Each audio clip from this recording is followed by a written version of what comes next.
Vă salut! În urma ultimelor video făcute, nici nu mai știu care a fost, despre acest subiect, în care spuneam că prin fierbere se concentrează diverse substanțe prezente în apă, am fost întrebat cum am ajuns la concluzia aceasta, ce s-a întâmplat. Nu este o noutate. Din anii 2000 se cunosc lucrurile acestea și fiind în America prin 2005 și prin 2006, știam foarte clar că CNN-ul trebuia să anunțe anual un Quality Air Report sau Quality Water Report. Acum pot fi găsite și online. Nu sunt sigură din ce an au început exact online să fie, deci se pot găsi pe Google. Dar ideea este că sunt disponibile și pot fi găsite pe diverse zone, atât din Statele Unite, cât și din Europa, sau din alte zone. Este foarte important să parcurgem toate aceste rapoarte cu, răbdare și să le comparăm din timp în timp, adică din an în an, fiindcă eu asta am făcut și mi s-a părut foarte interesant cum procentul de metale grele în special a crescut în aer și în apă, în pânza freatică, în întreaga lume.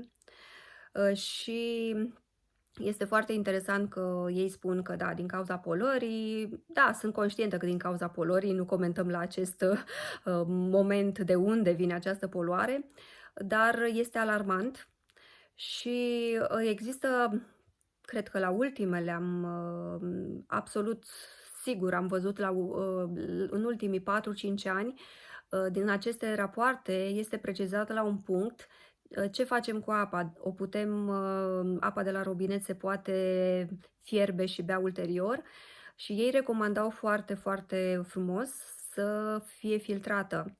De ce? Și subliniau faptul că în momentul în care apa se fierbe, într-adevăr se distrug o parte din virus și bacterii, o parte, nu toți, dar nu pot fi îndepărtate metalele grele, nitrații, erbicidele, pesticidele, ci din contră acestea se concentrează. Deci nu e lucrul ăsta, l-am spus în acel video scurt, lucrul acesta nu vine de la mine, este o chestiune cunoscută de atâta timp și în America am auzit-o prima dată, v-am zis, în 2005 la CNN, pe CNN și ulterior, deci știam, toată lumea știa asta, în special în Statele Unite. Ok, o să-mi spuneți, bun, dar nu suntem în Statele Unite.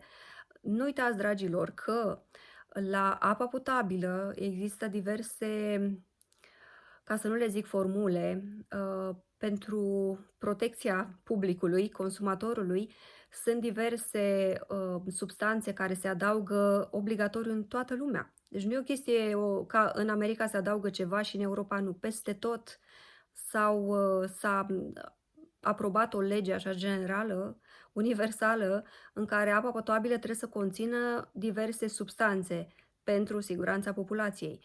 Dar trebuie să înțelegeți că pânza freatică se poate corupe foarte ușor. Spre exemplu, dacă într-o anumită zonă din lume sau din țară cineva folosește, știu eu, pe pământurile lui nitrați, erbicide, pesticide, cantități enorme, cum se folosește, că de romul nu vrea să pună să fie, de multe ori nu respectă cantitățile sugerate, ci pune mai mult că să protejeze culturile și să aibă culturi bogate.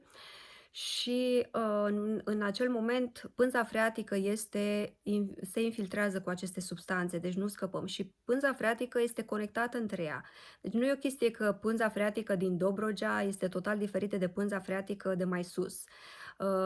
Experții spun foarte clar că pânza freatică e conectată între ea și este afectată de aceste substanțe care vin și pleacă și se duc și mai sus și mai jos. Și asta e așa un soi de cocktail de toate cele. Și e foarte interesant, așa cum am spus, că ei spun foarte clar aceste substanțe, deci prin fierbere și le numeră, aceste metale grele, cum ar fi mercurul sau arsenicul sau plumbul, se concentrează prin fierbere. Și sugerau ca, repet, publicului să consume apă filtrată, să nu se bazeze pe apa de la robinet.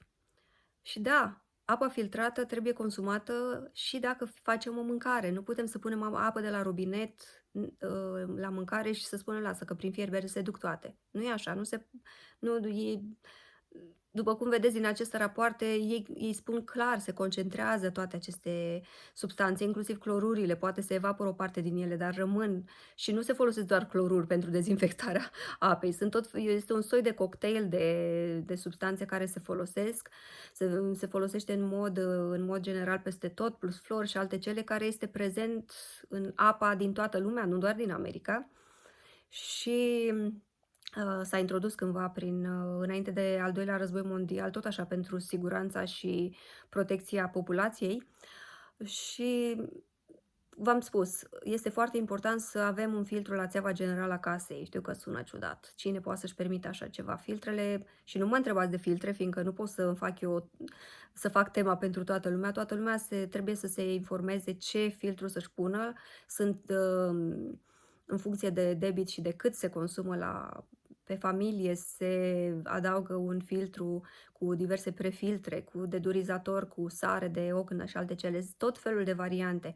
Și astfel de filtre nu sunt nu știu câte de scumpe, 400, 500, 800 de lei, depinde de buget, depinde de ce vreți să filtreze. Prefiltrele acelea se pot pune, poți să spui 10 prefiltre dacă vrei, tot așa, în funcție de buget. Deci nu mă întrebați pe mine să vă trimit link-uri, fiindcă nu știu. Și noi ne-am dus la întâmplare la orice site găsit și ne-am cumpărat ceva și am pus la țeava generală și da, cam asta stă treaba cu apa fiartă, în care nu ne putem încrede, așa că luați măsuri și în acest sens pentru sănătatea voastră.